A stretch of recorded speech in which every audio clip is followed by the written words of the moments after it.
Hello, welcome to another episode of Mastering Adam. My name is Casper Stockham, and Mastering Adam is a show to help men become the best Adam for their Eve. I'm excited because I have a special guest on the line, guest host that we've been friends for a while, Doug Williams. I'll introduce you to him in just a quick moment. But I want to reach out to our sponsors for this podcast. I Am Love Builders. We just wrote a book called Divorce Proofing Your Marriage. And we wrote that. It came out back in August, and we're excited because we actually hit the hot new release list on Amazon for a brief second in time. But we're also doing some more PR now, so it's going to be out there more and more. You're going to see more about that. And we have a new event coming up on the 18th of November called MVP, Most Valuable Partner. These are going to be live calls every month, so you're going to want to check that out. All right, so I'm going to introduce you to my friend, Mr. Doug Williams. He's a marketer, marketing director, media consultant, and founder of Dominion PR and Marketing. You can also follow him on X now, and it's at D Douglas WMS on X. And if you are following us on Facebook, we are monitoring our Facebook Live feed right now, so feel free to chime in and comment if you have any comments. Mr. Doug, how are you, sir? Doing great, man. How are you today? I'm doing well, doing well. Please introduce yourself to my audience, if you would. Well, like Casper said, we've known each other for a while, I think since 2015. Mm-hmm. My principal work really is in marketing, and that deals with nonprofits, corporations, political candidates and such, and we do a little bit of international business and all of that. But outside of even doing that, a big part of the work has been in the church. When I say nonprofits, dealing with small groups, those type of things. And probably the thing I'm most proud of is the relationship I have with my wife and my two boys.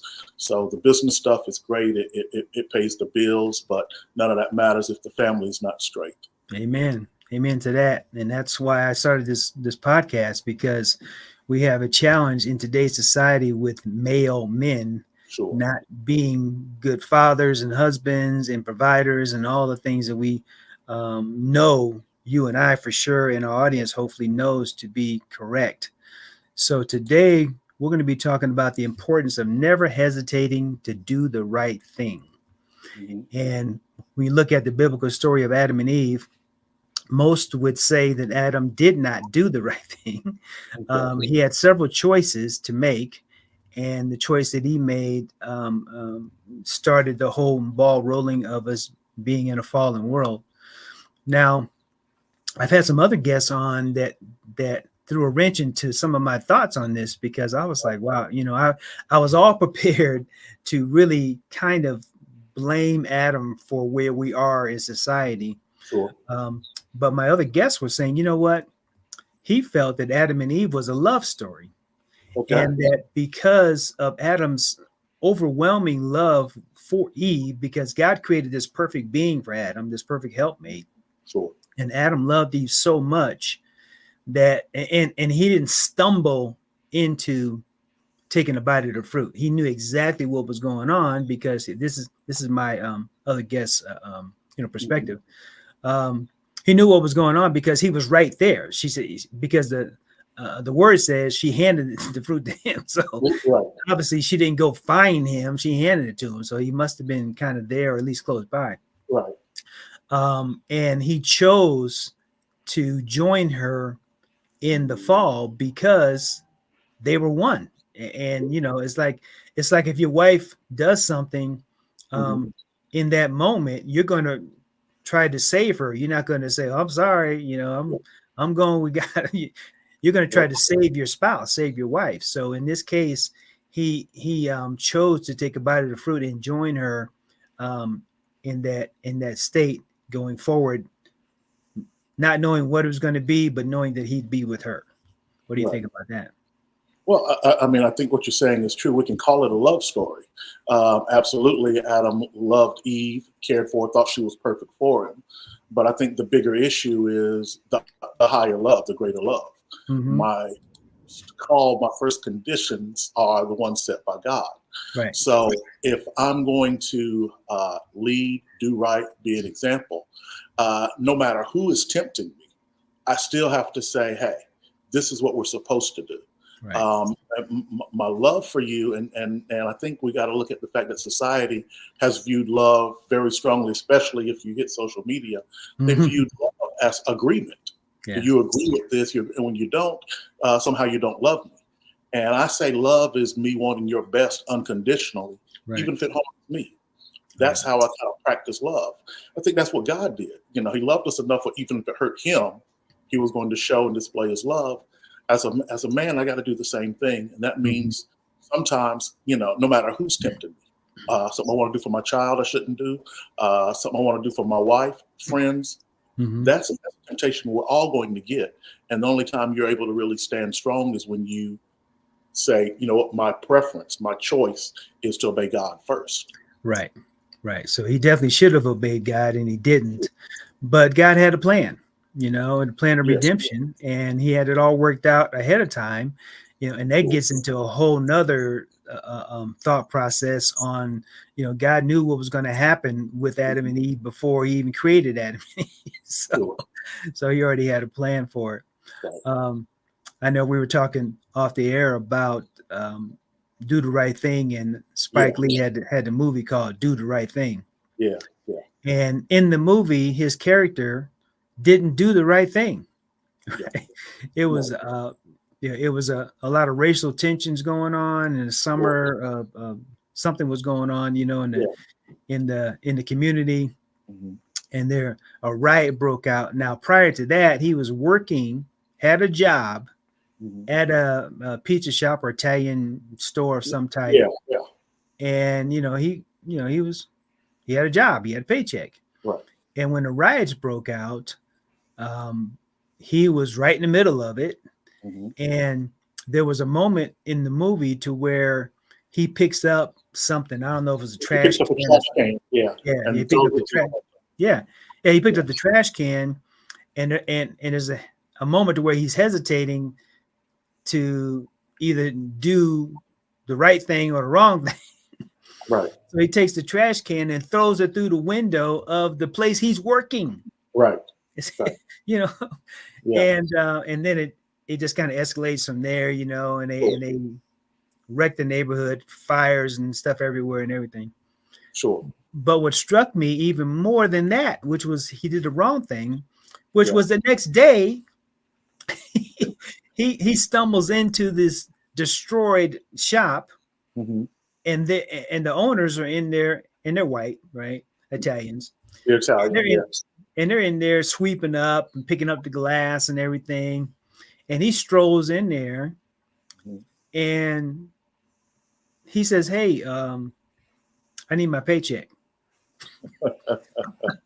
I'm like, "Bro, if you don't get out of my shop." Oh my goodness. So yeah, what are your thoughts on that? Yeah, well, I mean, Do the Right Thing is a classic movie. It's fantastic, and it's eerie how it kind of mirrors where we have been, specifically maybe in And these R. last 10 Yeah. years, because the whole catalyst for the event was Radio Raheem getting choked out by a cop. Right, Okay? right. That's what preceded all the riots and all of that, and we've Right. seen some similar things recently.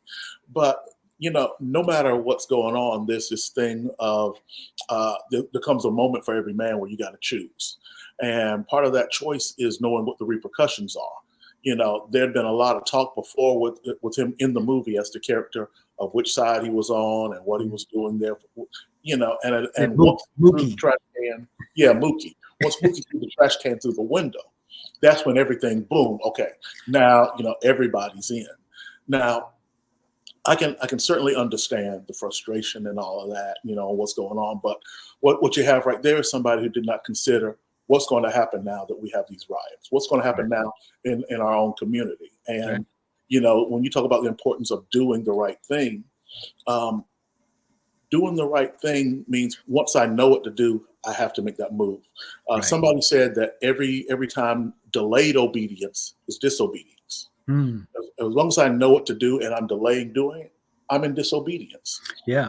And disobedience sometimes is a passive thing. It's meaning I can just kind of sit back, lay back, and watch this go. And that's one of the things we're seeing very strongly with men today. This is going to happen if I say this, or, it's going to be a problem with my wife or my kids if I say this. So instead of standing and doing what they know they need to do, making that harder decision, we have this kind of laid back attitude. Yeah. And, for me, I think it's important to realize if I know what to do and I'm not doing it, that is also disobedience. Well, yeah. And the Bible speaks about that. That's not a good position to be in. Also, I think it's easier to not do the right thing. I think it takes a lot of integrity. It takes a lot of strength to do the right thing, especially in some circumstances to where everybody else around you, it seems like everybody else around you is doing the wrong thing. Yeah. So you have to stand up and do the right thing and kind of go against the grain because, like in the movie Do the Right Thing, once he did that, everybody just went crazy. Yeah. And they just followed along. The walls broke once he did that. You know what I mean? Right. And I think, you can preempt even being in that position by who you're accountable with and who you're hanging with. As a man, you got to decide who your circle of influence is going to be. You got to decide who you're going to listen to. And I think the most important thing is decide how you measure yourself. It's easy right now to measure yourself against other men. It's easy to measure yourself against some of your friends and what you know. But I mean, really, the standard is Christ. And what you're doing or what you're saying, would Christ do it that way? Yeah. Is there a redemptive value to even how you speak to people, how you speak to your family, that type of thing? So I think you have to begin looking at yourself and measuring yourself, but not measuring it by those around you. They vacillate, they move. That's not a standard. It's like weighing yourself on 5 or 6 different scales and trying to guess what your weight is. Yeah. You don't know. So you pick one scale, one standard, and that's where you measure yourself. And your actions come from that. You assemble people around you who are using that same scale, then you kind of leave yourself in a position where you don't have to deal with some of those crises. Some crises come because of something we did beforehand. So you can head that off. Sure. No, I totally agree with that. Folks, if you're listening to this conversation on social media, go ahead and chime in, ask a question to myself or Doug, and we'll be happy to get to it.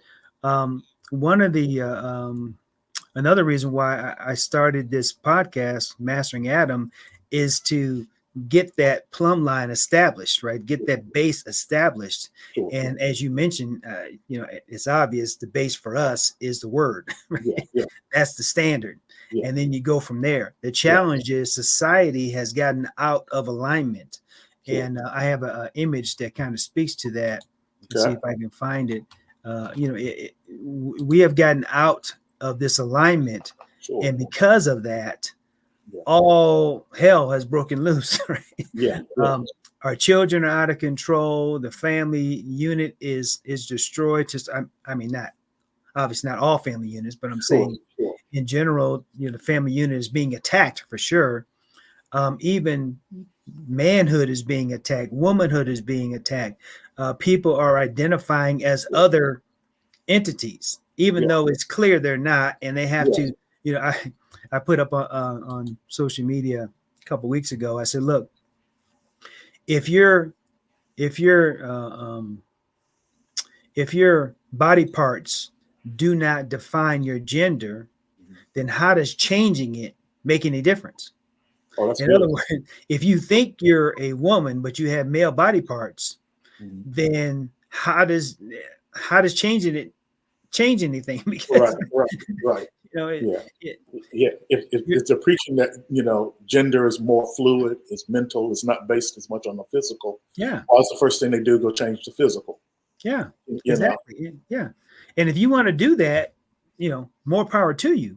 But don't expect me and the rest of society to now not just allow you to do it, but now we have to acknowledge that what you did was the right thing to do. And now we got to come up with these different pronouns to address your situation. And if we don't, we're the problem, not you. Yeah, and even thinking on yesterday, which was Halloween.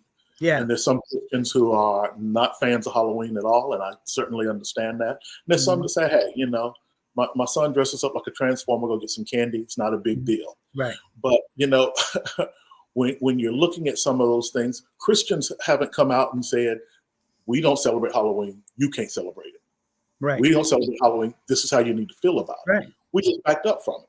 Right. We do A, B, C, or D. The difference on that other end is they're saying, we feel this way. You have to. You have to.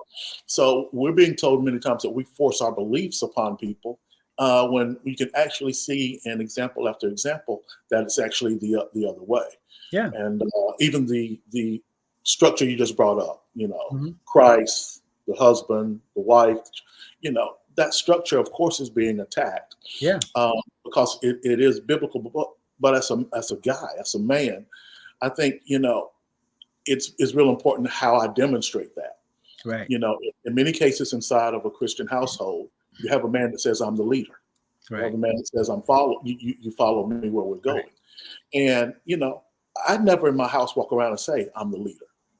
When my boys are a little older now, but I'm the man of this house. Right. So I think the way we demonstrate it also makes a big difference. For example, if I'm the leader or I'm responsible, that means I'm responsible no matter what choice I make.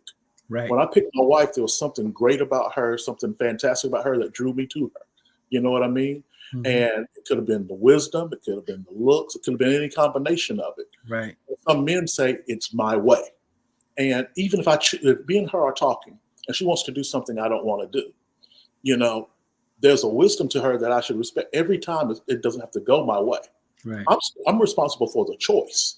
Okay, I decided we're going to do it her way this time. Yeah. I'm still responsible. I'm still the leader. So men do have to learn that, hey, I have to listen and respect her opinion. And how I demonstrate this in front of people who don't understand it is also going to affect whether or not they accept it. So Yeah. I don't lose any male points by doing something her way and backing it up 100% with everything I've got. So we got to understand that. Absolutely. I took the image and I flipped it upside down to kind of demonstrate the overall position is that we're in God and Christ's hands. We're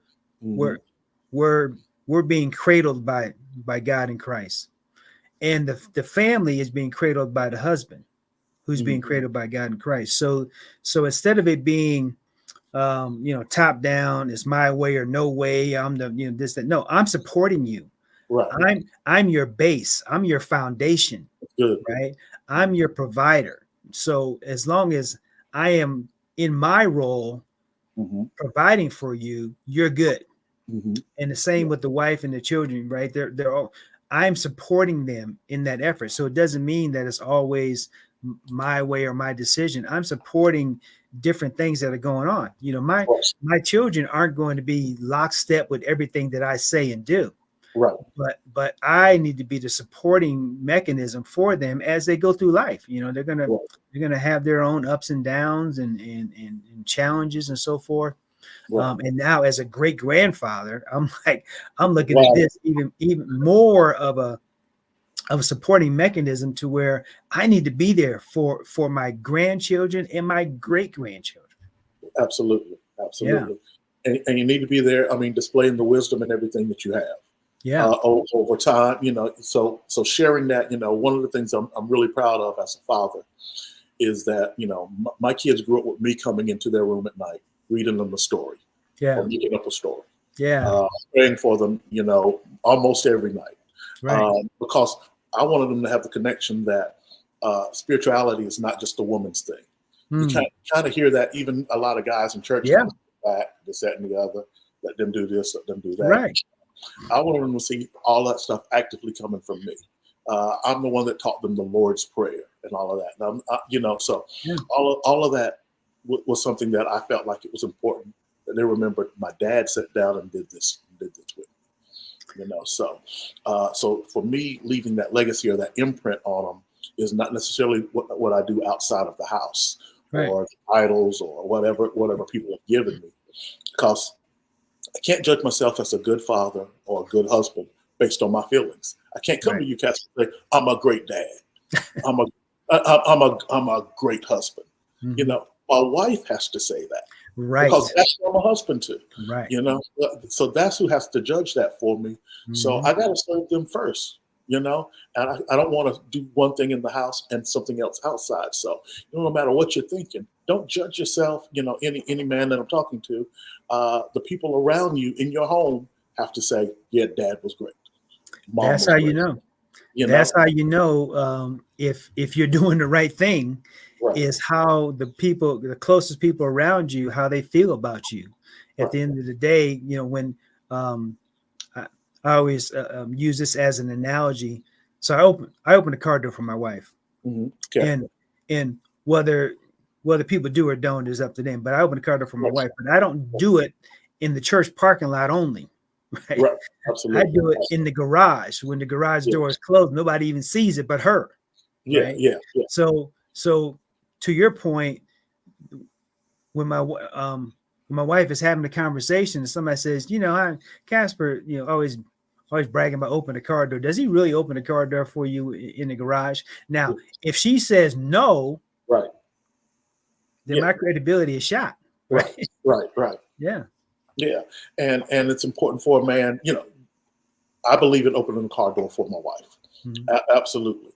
But I also believe, like I said, in listening. So, for example, our situation's a little different. You know, and I'll give you an example.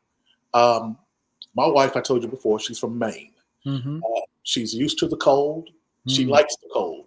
She's getting Mhm. happy now because we're heading toward winter. You know what I mean? Yeah. But I live in North Carolina. Right. You know how hot it is in July in North Yes, Carolina? You know how sir. humid it is? Yes, So sir. we go out to the car in church in front of people, and I don't get her car door. I don't get her car door because she has said, listen, you get in the car first, cut on that air conditioner. Right. After the air conditioner is on, then I'll get in. But I don't want to get in that hot box. You know. Yeah. Now, as a man, am I going to say the people coming out of here see her standing outside the door while I'm in it? How does that make me look? Or I'm going to serve her and do what she wants me to do. And see, this Right. is where kind of being what didn't Christ lose his reputation and come down to serve? And Yeah. so even sometimes as a man, there's things we want to do that make us look a certain way. That's not it. It is hearing the heart of those you serve and saying, you know what, this is bigger and better. So Yeah. I can open the door for her there. You Yeah. know. Now I'll tell you what. Now that it's winter, get the door. All Let me right. get the door. I need to get in the car. Right, Yeah. Yeah. right. So you know, the overall thing is, uh, you have to serve God the way He wants to be served. Mhm. You also have to serve your family the way they need to be served, Right. and that means you have to listen. You can't set it all up, and you have to be open to constructive criticism. You Yeah. know, my boys are smart, good boys. They're able to come to me and say, "Hey, Pop, you know this and this happened. I feel like you said this a little harsh. I Yeah. can't tell them you just be a man, toughen up. I might have said it harsh. Yeah. So I'll go back to my wife. Hey, you heard the interaction. How was I? Yeah, well, such and such. You were a little harsh on that. You didn't need to go that far. Then I got to repent and back up. Right. You know, and if you're too big to say I'm sorry, you're too big. Hmm. So, So I have a couple questions I want to kind of get to before we close out. sure. So how can we avoid hesitation when faced with moral dilemmas? How do we avoid the tendency to not want to I don't know I don't want to say not offend somebody, but just just Well, I think it's two things. It is one, what I said earlier, having a group around you that kind of believes what you believe, and that peer pressure, positive, is yeah, good too. right, That if you're hanging with a group of people that do a certain thing a certain way, you're going to mhm, be more apt to do that. You yeah, know. And the second thing is like with everything from basketball to ice hockey, practice. mhm, You have to practice jumping in and not hesitating. It has to become something new that you're building and learning to do. yeah, yeah. What about what can we do to ensure we choose the right path and do what is just and righteous? I think I already know your answer to this, but yeah, Well, for me, it's simple. The first thing you got to do is you got to find the right path. Right. You got to discover it. And many people are moving on ways with limited information, this, that, and the other. They saw something on Instagram, so it must be true. Right. You got to know what's right first. And in your heart, whether you're saved or not, your conscience is going to start telling you what to do. But you got to know what's right. Yeah, yeah. You have to have that, or at least seek God for that power of wisdom and discernment on things. I think a lot of times we just, I don't know, we assume or we fly off the cuff and just, we jump too quick into something without stepping back. Just for us, it doesn't mean that you don't do it, but you just think about it for a second, right? Should I throw that? Should I throw the trash can through the window, or should I just put it down and go home? Right. The best thing to do would be to go home, right? Not to engage with that stuff. I remember several years ago there was a mother during some kind of rioting or something, and she was on watching TV and she saw her son on TV. And she was like, "Oh no, he is not." Now she's a little bitty woman and her son's taller and he's a teenager. And she went down to where he was and yanked him, and was beating his butt, beat him all the way back to the house. He said, "Boy, what have you lost your mind? What are you doing?" And it's because of the peer pressure, like you're saying, and just, the moment, right? Everybody's doing it. Everybody's destroying property, so I can destroy property. She said, no. That's not how I raised you. That's not who you are. You need to get your butt back to the house. And then, and that even got national news. So she was on Good Morning America or whoever, and because she said, no, that's not how I raised him. I didn't raise him that way. Yeah. Absolutely. And I think a lot of us were not raised that way, but when we get in the wrong environment and we get around the wrong people, we start to just go with the crowd or the flow. Right. Absolutely. Yeah. I don't know what it is about it that makes us kind of want to lean that way. It must be that old man, that nature and everything. And that's why you have to make efforts before you get to those situations. People around you who say, "No, man, you're not doing that. No, we're not going to let you." You know what I mean? Yeah, absolutely. All right, my friend. Well, do you have any last closing thoughts before we get out of here? Well, not a whole lot, but I will say the title, the subject today, I think is really good, because we do have to be proactive. It's so easy right now to sit behind computers and screens and brag about what we know, who we are, tell other people off, this, that, and the other. And that's happening a whole lot. Somebody said, because we have a generation who never grew up and got punched in the mouth for what they said. That might be a little rough, but I think it's really important for you to decide, you know what? I don't know everything that's right. Let me get the information that I can. And then somebody said, my competition every day is me in the mirror. Am I 1% better than I was yesterday? And that doesn't mean necessarily financially, this, that, and the other. You can add all that in there. But am I doing something better for myself? And so I just encourage everybody to, get in your mind what is right. Find it and then pursue that and get people around you that'll help you do that so that you can jump in and really be a force for good in this world, because we need you. We need that. Yeah, absolutely. What I tell people a lot is when we do these workshops with teenagers, and I said, look, this is how you know if you're doing the right thing or not. Is someone being harmed by what you're doing? Are they being harmed or helped? Right? So if you are protesting, okay, if you're protesting, that's your constitutional right to do that, especially here in America. Sure. But if that protest turns into now you are harming someone, hitting someone, destroying their property, grabbing them, whatever, now you have crossed the line. Now you're not doing the right thing. Right. You may think you're doing the right thing for the right reason, But again, if it's causing harm or pain to someone else, I don't care. Even if it's a KKK member, right? Right. We don't agree with KKK. Nobody agrees with KKK members except KKK members. Right. Right. But even if it's that, if you want to protest them, that's fine. But Yeah. now if you want to now harm them, that's different. That is not doing the right thing. Does that make sense? It makes 100%. Yeah. All right, brother. I appreciate it. Hey, folks, you've been listening to Mastering Adam. I want to close out with this information. We have a free ebook that you can grab right now from our website. It's 5 pages of our book that are free for you to download. You can go to iamlovebuilders.com to get that. We have a free love assessment on the website, a 5-minute and a 20-minute love assessment. Either one you can grab for free. We also have an event coming up. I talked about this earlier, called the MVP. This is going to be a great call. This is for everyone, single or married couples, or single or married couples. Doesn't matter.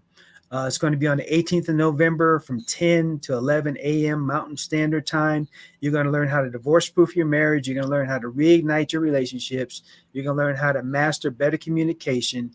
And it's just going to be a great time for you to come out and get re-engaged or re-centered with your relationships. So until the next episode, we will see you on that. And bye-bye for now.